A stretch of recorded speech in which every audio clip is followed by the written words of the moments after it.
जी हाँ साथियों, बहुत बहुत स्वागत है अपने इस यूट्यूब परिवार रोहित सर बायोलॉजी में। आज हम आपको बताएंगे कि पत्ती की बाह्य संरचना। पत्ती में इसके बाह्य अगर भाग से देखा जाए, अगर बाहरी भाग से देखा जाए तो पत्ती के बाहरी भाग से हमें कौन कौन से भाग दिखाई पड़ते हैं। तो सबसे पहले हम देखेंगे कि पत्ती का, ये देखिए कोई पौधे का शाखा है, ये पौधे का शाखा है और इससे ये पत्ती जुड़ी हुई है। ये देखिए यहाँ से पत्ती जुड़ी हुई है।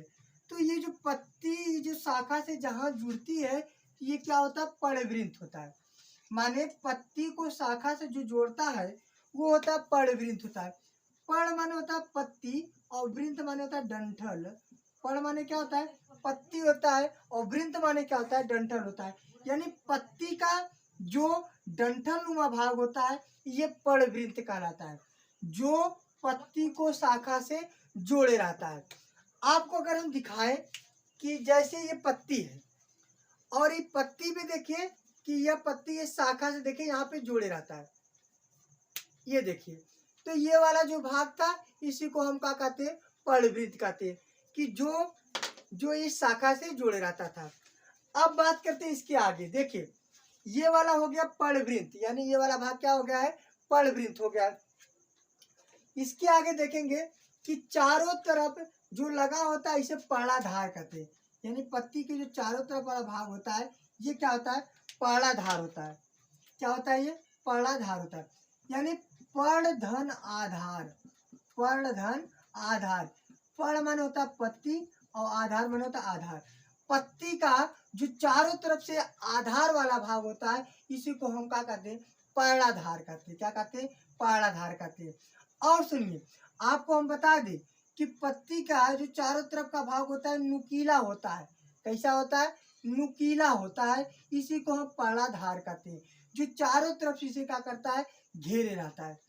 और पत्ती के जो बीच में, ये देखिए पत्ती के बीच में जो ये खाली स्थान पाया जा रहा है, पत्ती के जो बीचों बीच ये देखिए खाली स्थान जो पाया जा रहा है इसी को हम कहते हैं पर्णफलक। क्या कहते हैं, पर्णफलक कहते हैं।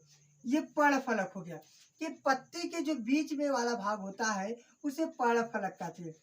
और आपको बता दें इसी पर्णफलक में पाया जाता है रंध्र। क्या पाया जाता है, रंध्र।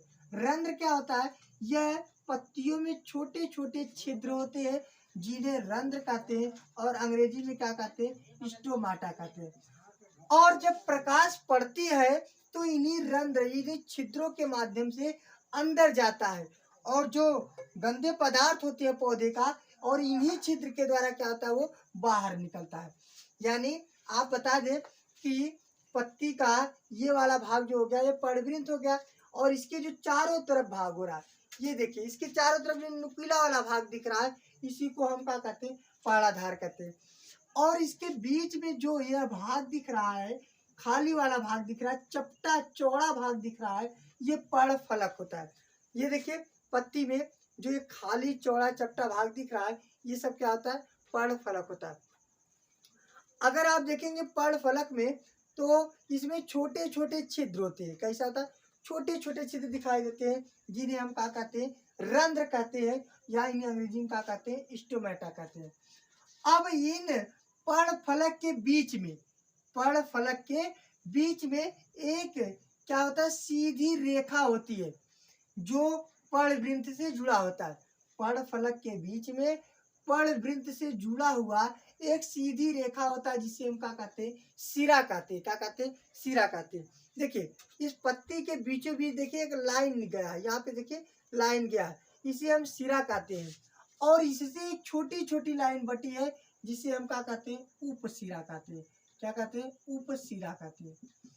आप अगर पत्ती में देखना चाहते हैं कि इसके बीचे बीच एक सिरा गया है और इससे देखिए छोटे छोटे खंड बटे हैं। इस जो सिरा है, सिरा से भी छोटे छोटे खंड है। जैसे ये सिरा है तो यहाँ से भी ऐसे ऐसे करके बटे हैं, तो ये सब उपसिरा हो गई। ये सब क्या हो गया, उपसिरा हो गया। और इसको चारों तरफ से कौन घिरा था, पर्णाधार घिरा था, और इसके बीच वाला भाग क्या था, पर्णफलक था, और ये क्या था, पर्णवृंत था। तो ये पत्ती की संरचना है। और आपको बता दें कि यह पत्ती किस प्रकार की पत्ती है, जालिकाबद्ध है। कैसी पत्ती है, जालिकाबद्ध पत्ती है।